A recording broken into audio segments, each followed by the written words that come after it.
Hello everybody, this is Mega DJ Spike, and today I want to talk about retail, being an associate and a customer. Oh, there's a little messed up. Anyway, okay, how many of you associates get customers that come into the store and they're looking for an item with the same name as an other item, but really don't explain or talk about what exactly they're looking for? For instance, I've had customers come in and tell me, I'm looking for a bulb. I work in garden. That's another thing we're gonna add in this. When you being a customer or me being a customer, I go in and I ask an associate in garden, inside garden, outside garden. I'm an outside garden associate, but I do cover inside garden, and I ask them, I need help finding a bulb. And going back to being an associate, so when you tell me you need help with a bulb, right? I'm thinking you're telling me that a primer bulb, because the majority of the time in garden you're not gonna have nothing that has to do with light bulbs, which I'll find out later that you're getting mad at me because you're actually talking about a light bulb. I wasn't asking for a primer bulb, I was asking for a light bulb. In the beginning you didn't even say light. So to make it easier on yourself and on the associate, let them know exactly what you're looking for. Because if you come in the store and you're telling me you're looking for a blade, you could be either talking about a razor blade, you could be talking about a blade for the tractors, lawnmowers, so on and so on, you know, vice versa. You got to be specific with the associate. And I know a lot of your associates deal with customers like that. I don't know if y'all think that we're programmed to know what exactly you're talking about. When I go in shopping, thanks to my retail experience being an associate, when I go in as a customer, I make sure what I know I'm talking about. If I need help finding a primer bulb, I'm gonna let them know right away, a primer bulb. And going back with being a customer and going to the wrong departments, you just make it harder on yourself, because the majority of the time, and I know you associates know, you could be working in plumbing and you got somebody coming in asking you for garden questions. Vice versa, you could be in automotives and they're asking you for plumbing questions, so on and so on, you know, or the other way around. And it really doesn't help an associate, and it doesn't help you being a customer, because not only do you make it harder on the associate, you also make it harder on yourself. And the majority of times y'all lose your patience because you expect us associates to know the whole store. That's not how retail works. Retail works when you get hired is they train you on a specific department. Whether you've been there years, yes, you'll pick up certain departments if you want to go beyond and study more on yourself and learn more on yourself, just to better yourself for the company and the customer as well. But technically we are not hired for that, and a lot of customers like to throw it in our faces saying, well, you work here in this store. Yes, it's the same thing I could tell you. If you tell me you're a doctor, I could just tell you, so do you know dentistry? Because you are also in the medical field, and dentists and doctors, they are doctors, you know, but they're in different parts of professions, because one deals with oral mouth and everything, and the other one either deals with the body or parts, you know. It's the same thing in retail. We're not trained to learn the whole store, just basic information. Once in a while, yes, help the customer out, go out there and learn a little bit of the product from the other department, but we don't get paid for that. That's why an associate gets hired for that department, specifically designed for them, and they get paid for it. So understand, you associates that get customers, and I don't know why you customers do it, and this video is to help both sides out, to make it easier on yourself and easier on the associate. Because if I go up to an associate and he's in garden and I'm asking him a plumbing question, the majority of the time they're not gonna know, you know. And like I said, unless he's a veteran and he's jumped from department to department, picking up, but even at that, his main focus ain't on other departments, just the department he works on.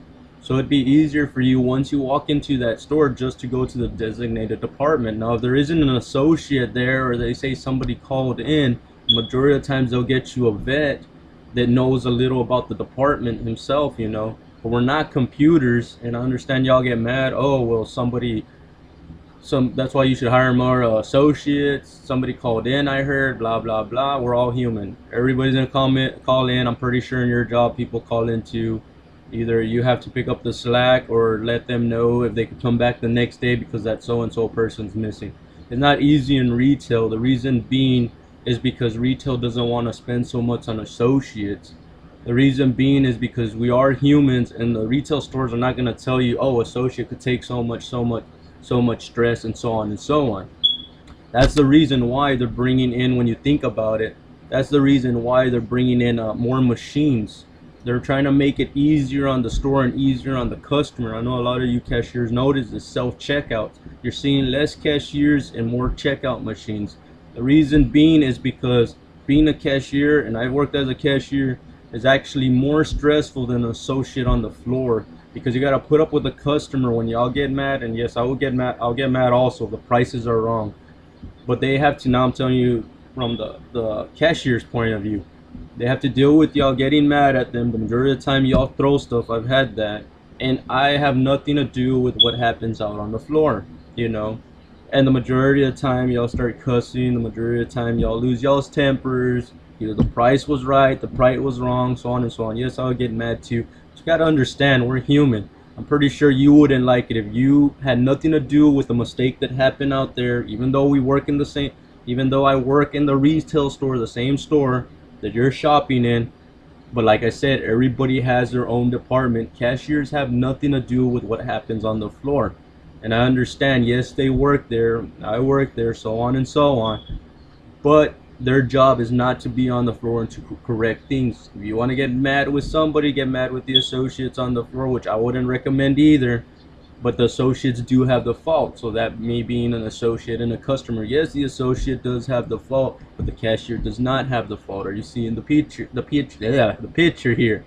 You know, make it easier on the cashier, just in a friendly, nice voice. You know, like, hey, well, your sign said this, said that. Now the cashier is being a smart butt and so on. Yes, he deserves to be chewed on, because of me, like I told you, when I shop as a customer, I want to show respect and get respect in return. They tell us put the customer first. Yes, put the customer first, but to a certain point. I'm not gonna put you first if I know my life is on the line for an item, and I've seen it, and I've also dealt with it, where customers tell my fellow co-workers they want a huge item from the top of the shelf. They can't wait. They want them to use a regular ladder, risking their life for that one item. I will not put up with that, and I will not put you first. And I've done it before, and I've already told 2 customers, you're not going to pay my funeral expenses. If an accident happens, you're not going to even pay my medical bills. I am not going to risk my life to get something. Either you wait for the machine, report me to the manager, or there's another store, because I ain't going to risk my associates' lives, or I ain't going to risk my life. Same thing, you wouldn't want to risk your life either, you know, unless you're an EMT, but that's different. That's because you're saving somebody. But when it comes to an item, I don't believe an item should be put before a human being's life. So if you don't like it, there's another store. Maybe they have daredevils. Maybe they're getting paid more for that, and they'll risk their life for that. I'm not a daredevil, and I am not going to risk my life for it. Back to what I was talking about. So to make it easier for you and the associates, make sure when you go shopping, you know exactly what you're going for. The majority of the times I have customers tell me, can't you just look on Google?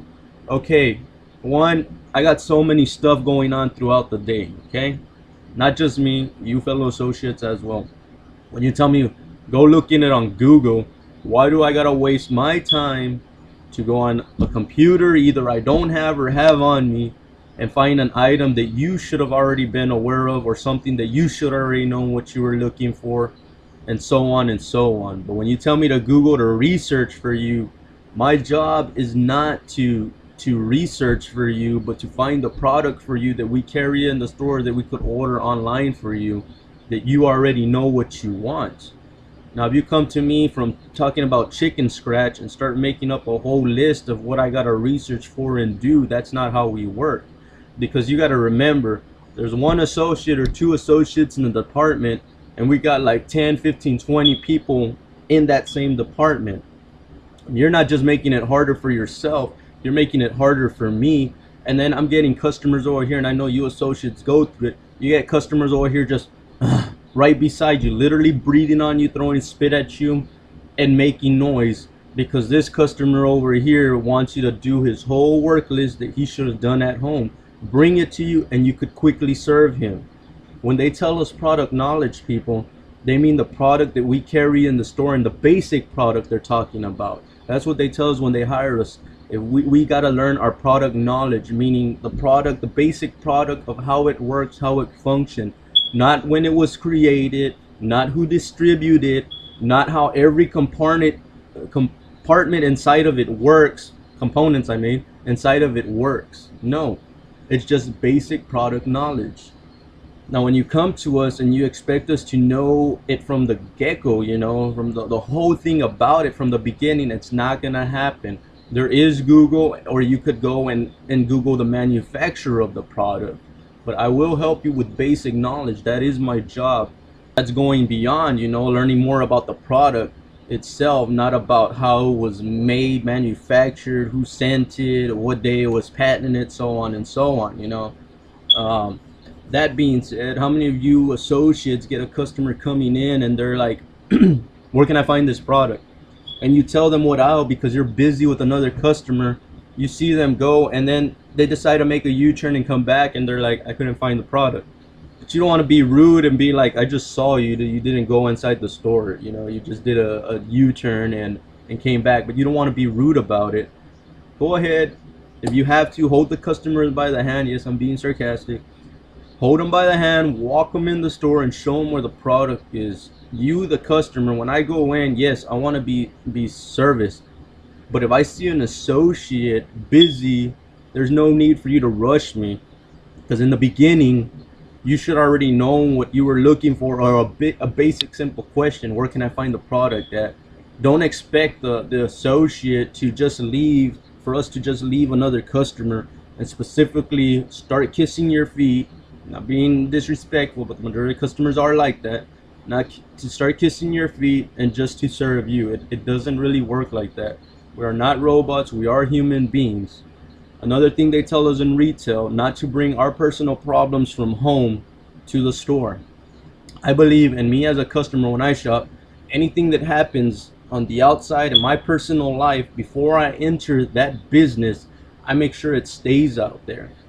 Because there's no need for me to involve people that know nothing about my life and I know nothing about them involved into my personal business with my attitude. The same thing for the associates. If you're frustrated and all that with your own personal life, keep that out of the business. A lot of you customers like to come in and give attitude just because of something that happened out there that we have nothing to do with. The thing is, they expect us, the jobs expect us to be like robots, to make sure that we have no emotions whatsoever and to put up with what you have to tell us. Yes, it is a profession we decided to choose because many people have different trades, and I love trades, and I love retail. So to me, leaving the job I'm in right now does not hurt me because I could find another job. For all you people that cannot last retail and are frustrated throughout the day, throughout the week, throughout the month, throughout the years, just leave it. It's not for you then. This video is just to help you and make it easier for both of you. If you cannot hack retail because customers don't want to listen and they decide to just all the time just let their frustration out because they don't know to leave their personal stuff outside the business and you can't put up with it, I recommend do not be in retail. Look for another profession, look for another job, and don't stress anymore about it. Now, it's something that you decide to be in like I do, then go ahead and let the customer know nicely. I understand that maybe something happened outside the business. My job is to help you find what you're looking for, or let them know you got a friend. Because majority of the time the customers like to bring in their personal life to you, whether they're giving you attitude, talking about it, so on and so on. The best thing to do is not lose your composure. But you customers gotta understand we are human too. We do have emotions. We do have to go throughout the day dealing with more and more customers. Another thing I want to talk about is I had a manager tell me one time, imagine a customer comes in. I said, imagine a customer comes in, you give them bad customer service. I don't agree with associates giving bad customer service. And if an associate gives you bad customer service, and I know there's a lot of you customers, because I've had it myself as a customer, you don't have to put up with it. report them or let them know that they really don't know their job. Back to my story. So my boss tells me, okay, you have a customer come in. Imagine you have a customer come in. You give them bad customer service. You ruin this whole day. So I look at him. That's not very intelligent for him to tell me that. And I tell him, okay, sir, but imagine how many customers come in giving us bad attitude, bad responses when we're giving customer service the right way. And it adds on. And then it multiplies. So from one whole day, it goes to days, weeks, months, and years. Do you see the picture? So the whole point of this is respect, respect, and return. Our job, yes, is to service you, but we are not robots and should not be treated as robots, and we should not be treated below you. We are all equal. We all go through things in life. And for you fellow associates, keep your head up. Like I said, if this job's not for you, just leave it. Don't waste your time. Don't stress yourself out. Probably saying, then why are you making this video then? Are you stressed out? No, I'm not stressed out. As I see fellow co-workers, and I've had a couple of them tell me, why don't you do a vid? Tell them what we go through. And I go, well, I'm also going to tell you through a customer's point of view as well, because I do go shopping. Not all associates are good guys. You got associates with bad attitudes. You got associates that take long. You got associates that don't want to do anything, or it's just bad service, you know. The majority of the time, it's really not the associate, it's the business. And the reason I say business is because the businesses put you, the customer, too much first, that the associates feel really unwanted, you know. How many times do we get, and a lot of you associates, you know, how many times do we get little parties or little food lunches, catering business coming into the business? It's super rare. Super rare. And if you want a business to be successful, you got to show your associates that you're successful to them. And a lot of associates, just like a human being, if you're not being treated like you're wanted, what makes you think I should be busting more and more out for you? Anyway, thanks for watching. This is Mega DJ Spy. Go ahead, like, subscribe, comment, let me know what you think. I'm here just to, you know, try to put two sides together. Comment what you think associates should do. Associates, comment what you think customers should do. Let's get this thing going. Let's try to make each other both wanted, whether it be business, customer wise. Our job's to help you as associates, me as a customer. My job's to try to make it easier for you when I go in that store. Thanks for watching.